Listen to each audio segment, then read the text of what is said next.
Hi, Scott here again, dishing up some winter treats. We're going to move into a dessert item now, which is a almond and vanilla cake served with citrus fruit. All of it's done in the food processor, so if you don't have a food processor, you could actually do it by buying, instead of buying whole blanched almonds, which is what we're using, you could buy crushed almonds, and then you could make it like a traditional way of making a cake where you would cream your butter, add your dry ingredients, add your eggs, etc. But most people usually have a food processor today. So into the food processor first is going to go our caster sugar and our blanched almonds. As I said, you could use already crushed almonds. Now in the recipe that you can get from Q, don't forget that, you can email Q for the recipes, it says a whole vanilla bean, which is the long vanilla bean. Now if you often can't get those, there's this new product on the shelves called vanilla paste. Now I wouldn't add the vanilla paste at this stage, I'd add it when I add some of the other ingredients. So if you are using a whole vanilla pod or bean, in it goes there so it will chop through. We're going to add some of the vanilla paste later on.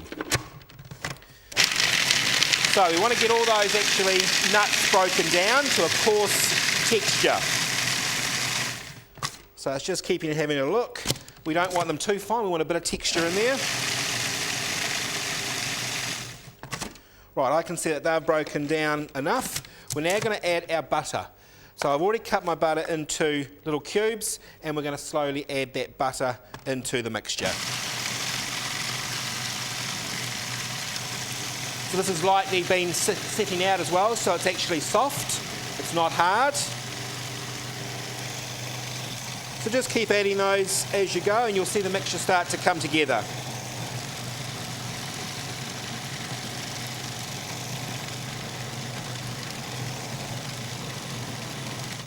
Just have a bit of a check on how that's going.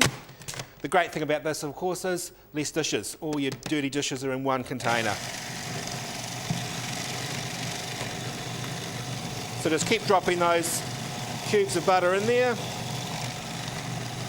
As you can see now, hopefully through that it's starting to come together into a ball. That's what we want.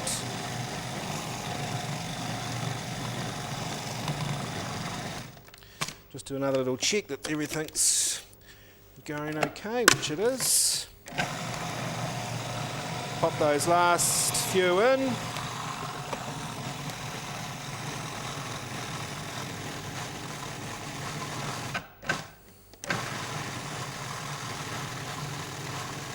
So at that last stage when it's starting to cream up, which that's now is, hopefully you can see that, so we're getting a nice creamy texture there.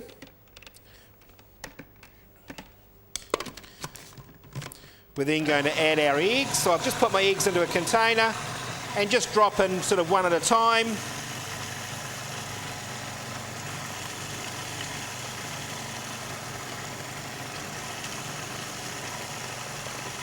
Keep it processing, there's our last one just going in. And it doesn't hurt at this stage just to give the sides a wee bit of a scrape down to make sure all the mixture's getting incorporated. And while you're doing that, then I wouldn't put it down the chute, but the dry ingredients can now go in. And just as you put those in, just evenly distribute them around the processor bowl. Lid back on.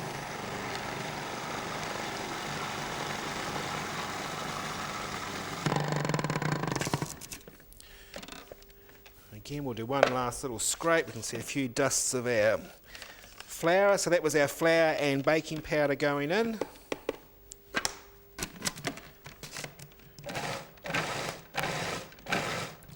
So now I'm going to add that vanilla paste. And that's actually going to spread wonderful little black vanilla seeds around the mixture and bring that vanilla flavour through.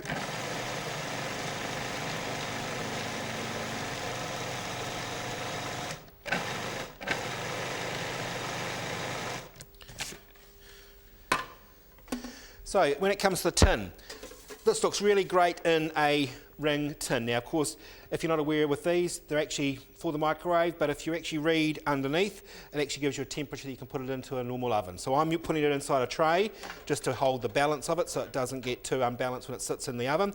This will take up to around about 200 and 5 degrees for about 50 minutes. And that's, our cake is at 180 degrees and takes about 40 minutes. So we can quite happily put it into the oven.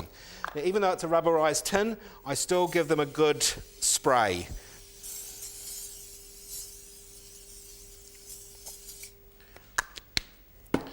And then we want to take out our blade.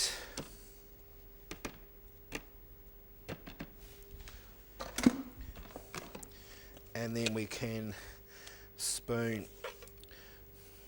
And I can see those, just those little tiny little dots of, probably won't be able to pick up on the camera, but I can see the little flecks of black, which is our wonderful fresh vanilla paste that's gone into it.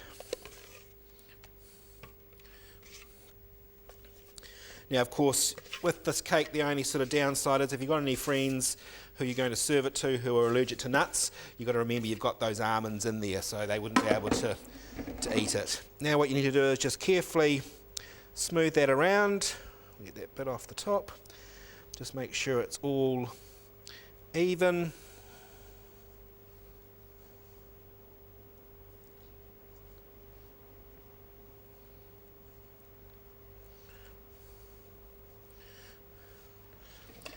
And then that goes into the oven.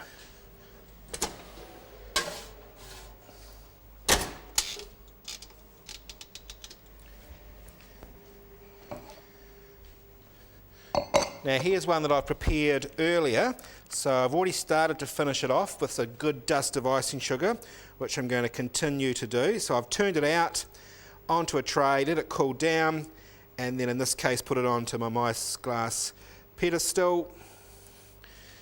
And then what I've done here is I've actually got some orange and grapefruit segments. So all I've done is I've taken the skin off the orange and then basically taken each individual little segment out. So we've got pieces of fruit that are free of any of the pith and basically really easy to eat. So what it is now, just a matter of loading these into the centre, and you could either mix them all together, or what I'm doing is sort of keeping them in sort of some blocks of colour, and that's just filling the centre of that ring, so that you can see how that ring tin really helps. If you didn't have a ring tin, just bake it in a normal cake tin, won't be a problem. And of course the citrus is going to be nice and fresh. It's going to go nicely with those almonds that are in there as well.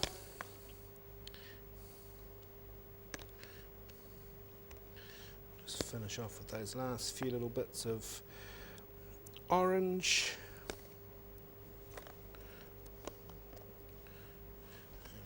Make sure we can see the grapefruit on that side. Now don't put any more icing sugar over the top, because what's going to happen, that will just soak straight into the fruit. So no point in putting the icing sugar on, but we can still see that icing sugar around the rim. So there is our almond and vanilla cake with that wonderful fresh citrus, and in this case ruby grapefruit and orange segments. I hope you enjoyed that one.